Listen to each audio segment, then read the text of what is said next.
পিউ হাসতে হাসতে বিছানায় চিত হয়ে শুয়ে পড়ল।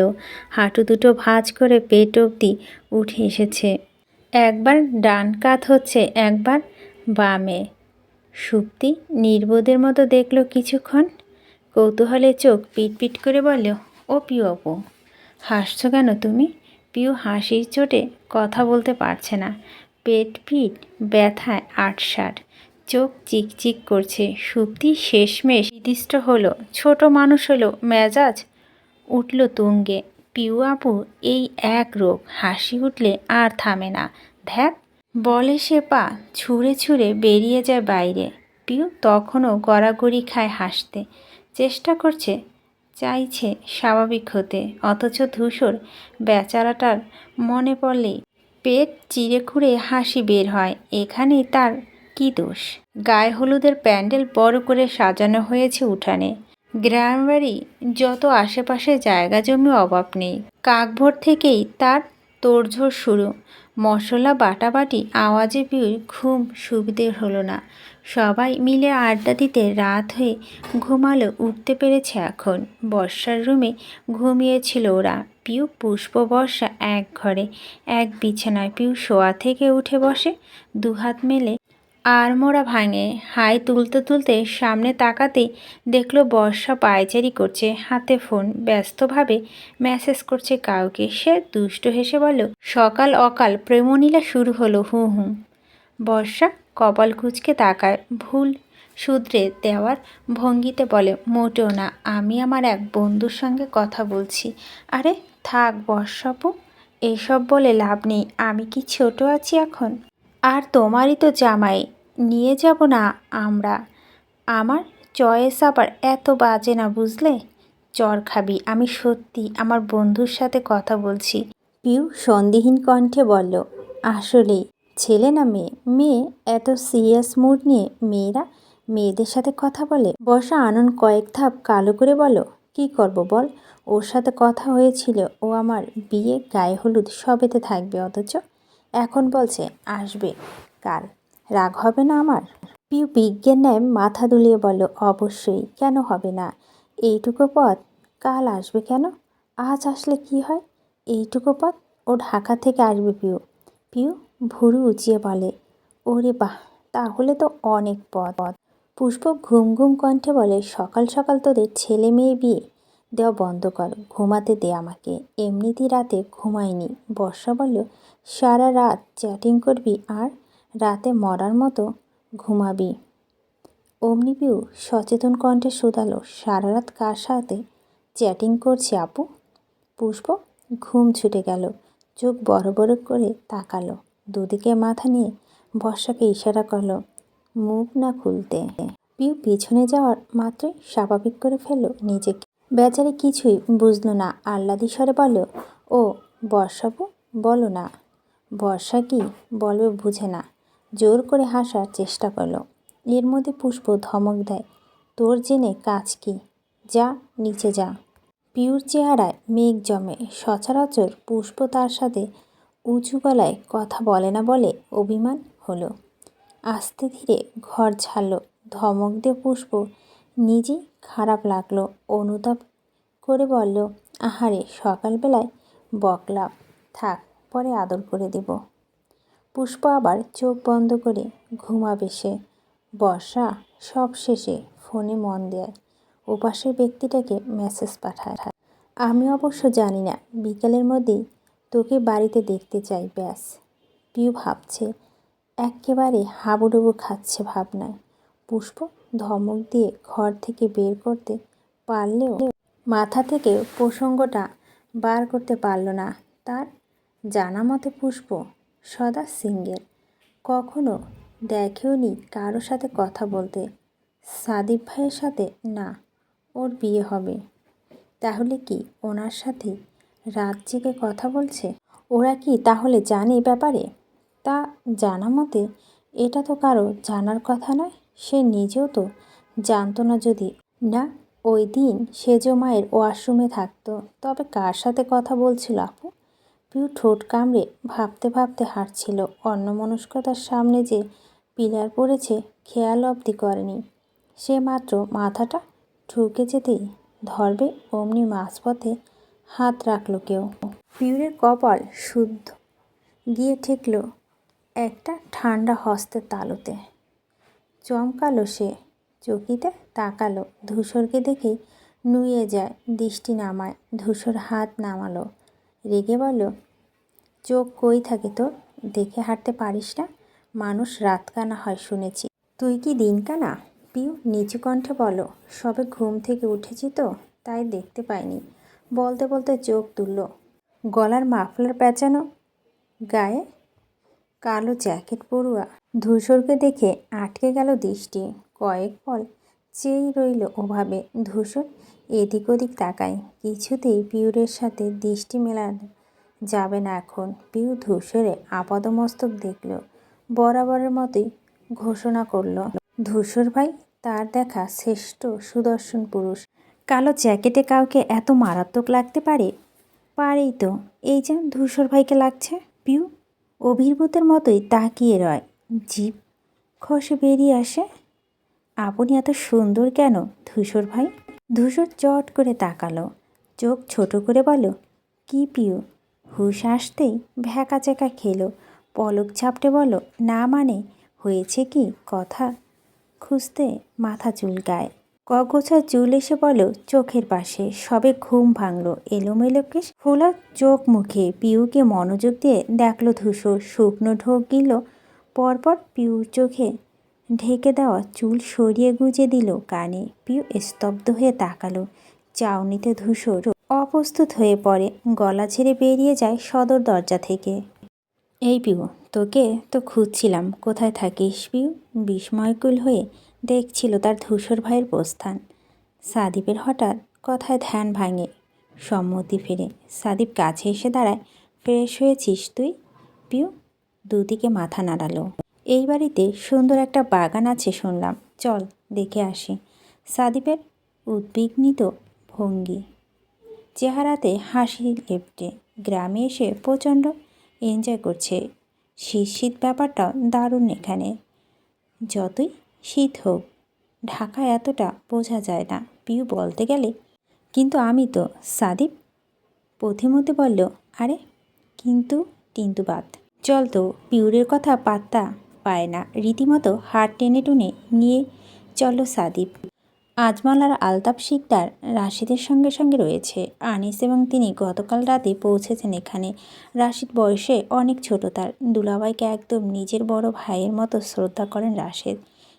যে কোনো ভালো মন্দ কাজে পরামর্শ নেন, এখনও নিচ্ছেন। কি মেনু করলে ভালো হবে, কোন দিকে গেট করলে সব বুঝিয়ে দিচ্ছে ভালো করে। ধূসর এসে তাদের কাছে দাঁড়ালো। প্যান্ডেলের বাইরে বাবুর্চিখানা বসবে, বিশাল বিশাল হাঁড়ি পাতিল জমা হচ্ছে সেখানে। মোতালিব ওকে দেখেই বললেন, কি ব্যাপার ধূসর, এত সকালে উঠলে যে?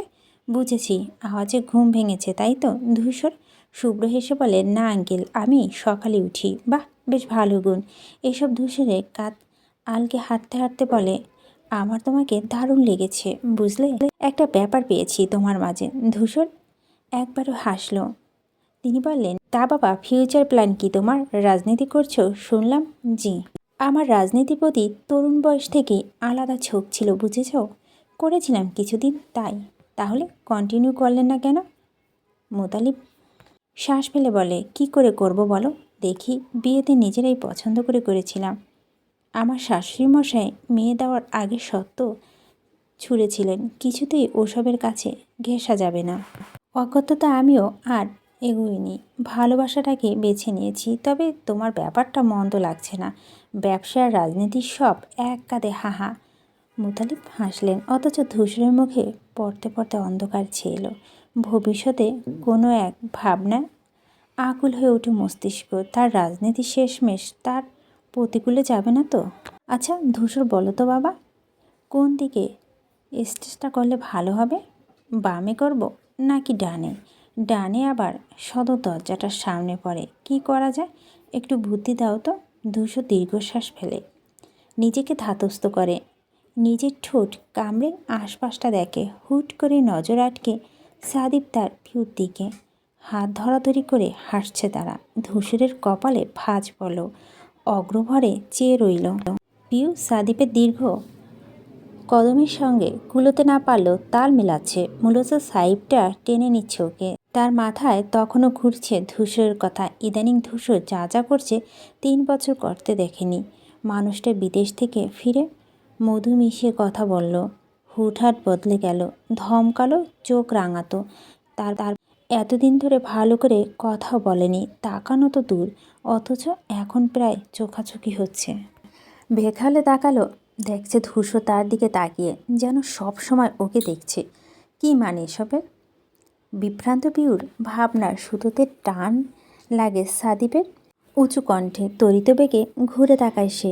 সাদীপ হাত ছেড়ে দূরে গিয়ে, অথচ সে খেয়ালও করেনি। পিউ আহত শ্বাস নেয়, বিড়বিড় করে বলে, হায় রে ধূসর ভাই, আপনার জন্য আমার ধ্যান জ্ঞান ডিভোর্স দিল আমাকে।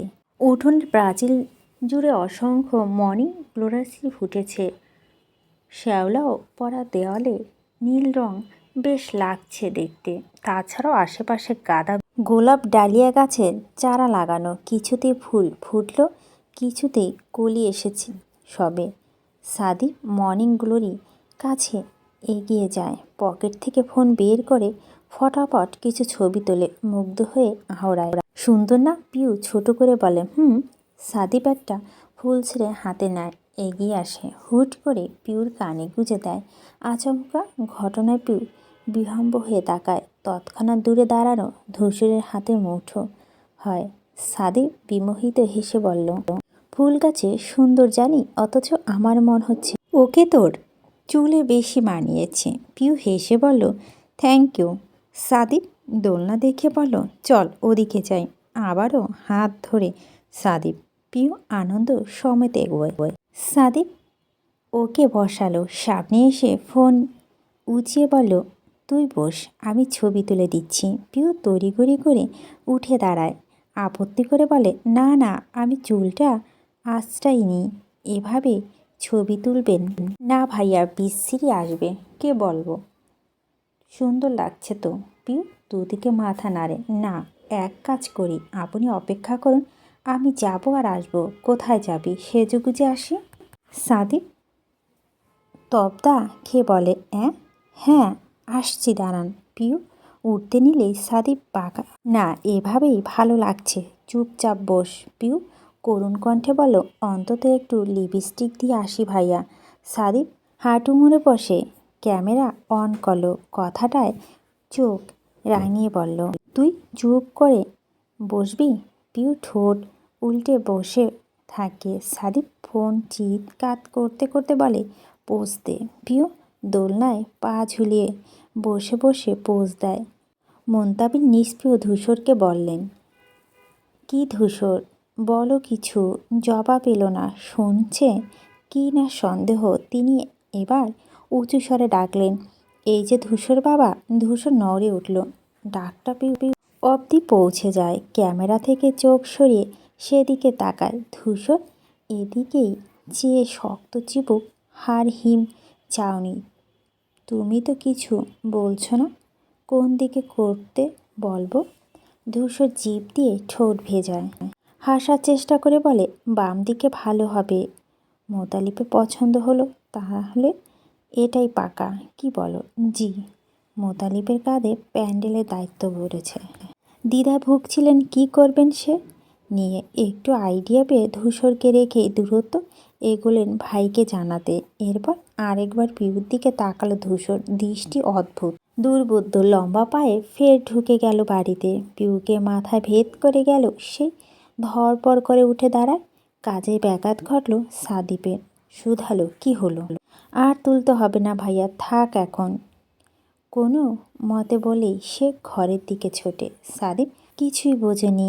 ওদিকটায় এতক্ষণ চেয়ে থেকে ফোনের স্ক্রিন সামনে ধরল। এতক্ষণ ধরে তোলা পিউর ছবিগুলো দেখতে দেখতে চশমাটা ঠেলে মুচকি হাসল। পিউ প্রত্যেকটা ঘরে গিয়ে গিয়ে উঁকি মারছে। রাতে ধূসরকে কোন ঘর থাকতে দিয়েছে সে জানে না। গ্রামের বাড়ি হাড় কাঁপানো ঠানায় সে যে খেয়ে রুমে গেল, লেপের তলায় ঢুকলো, আর বের হয়নি। তাই এখন 3 তলায় প্রত্যেকটা ঘর খুঁজে মরতে হচ্ছে। ধূসর ভাই তখন ওভাবে তাকালেন কেন? কেন ওরকম করলেন? তিনি কি রাগ করেছেন? জানতেই হবে, না হলে আজ দুপুরের ভাত খেলেও হজম হবে না। পিউ ক্লান্ত হলো, হার মানল। তবু ধূসরকে পাওয়া গেল না। লোকটা তো বাড়ির ভিতরেই এসেছে, দেখল। গেলোটা কোথায় তাহলে? ছাদে? হঠাৎ ওখানে থাকতে পারে। সঙ্গে সঙ্গে পিউ ধূপধাপ পা ফেলে ছাদের দিকে ছুটল। ধূসর রেলিং ঘেঁষে দাঁড়িয়ে। কুয়াশা কেটে অল্প স্বল্প রোদ দেখা মিলছে।